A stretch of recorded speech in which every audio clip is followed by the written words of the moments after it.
Измените на кривичниот законник се косат со европското законодавство и се донесоа без да се отвори јавна расправа за последиците, коментираа дел од професорите на правниот факултет кои се дел од работната група на Националната конвенција за Европската унија за реформи во правосудството.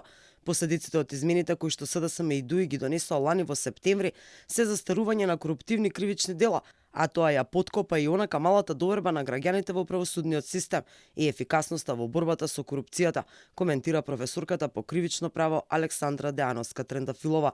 Судиите и обвинителите мора да најдат начин да им го покажат местото на политичарите и да ги држат далеку од правосудниот систем, вели професорката.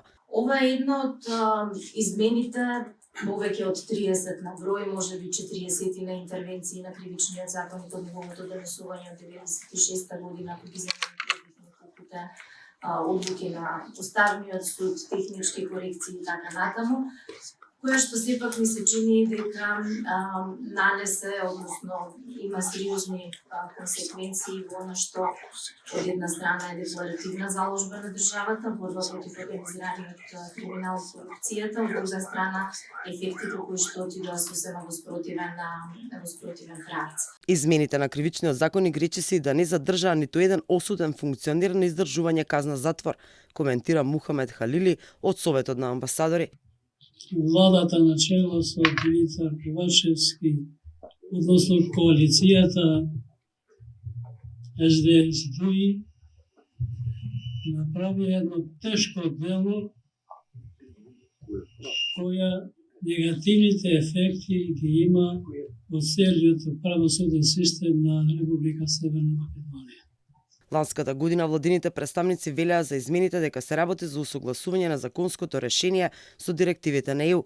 Тогашната опозиција во парламентот критикуваше дека се работи за обид за амнестија на актуелните функционери во случај на промена на власта. Законските измени во собранието ги образложуваше поранешната заменичка на министерот од правда Викторија Аврамовска-Мадик. Таа тврдеше дека намерата била да се обезбедат јасни, прецизни и цврсти описи на кривичните дела и дека предлог измените ќе доведат до проширување на опфатот на дела за кои ќе се предвидува конфискација.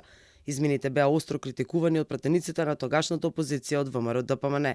Со нив се избриша делото злоупотреба на службената положба при вршење јавни набавки, со кои се предвидуваше најмалку 5 години затвор. Исто така за злосторничко здружување, наместо 10 години, со измените казната е најмалку 3 години затвор.